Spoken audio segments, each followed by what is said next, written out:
This happened when I was in second or third grade, so my memory is a little fuzzy, but one night stand out clearly, and I think you'll understand why. It had been raining hard all day. After school, my parents picked me up and then left for some fancy event, maybe a fundraiser or dinner party. I don't quite remember.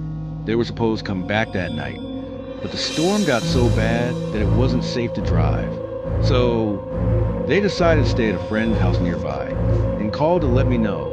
I remember them apologizing a lot, but I was excited to be home alone. No bedtime, no rules, and all the candy I could eat. Before hanging up, my mom gave me a list of things to do before bed. Lock all the doors and windows, leave the light on, close the blinds, basic stuff.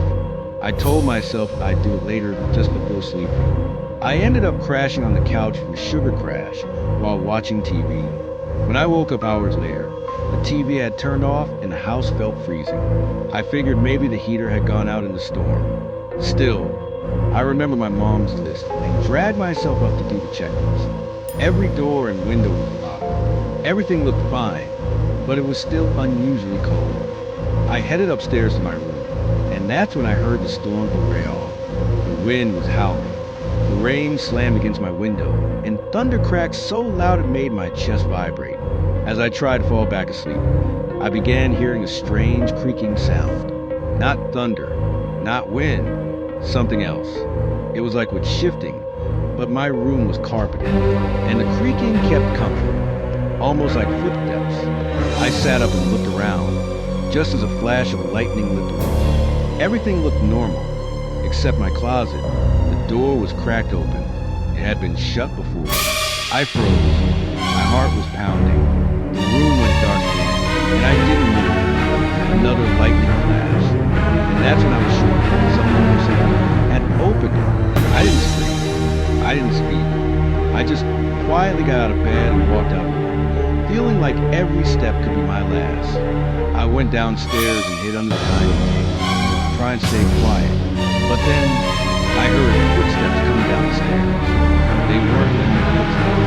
They were loud, unsteady, like someone bouncing or stumbling down. Then I saw them. From my hiding spot, I could only see two legs. Bare, muddy, and discolored, almost yellow, kind of like the person had rolled in pools. I couldn't tell if they were a man or a woman. They were staggering, barely able to stand.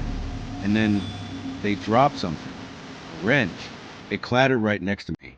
If they bent down to pick it up, they'd see me for sure. I held my breath, eyes wide, but they just stood there, not moving, like they were listening. Finally, they turned and walked away, their chaotic footsteps echoing through the house.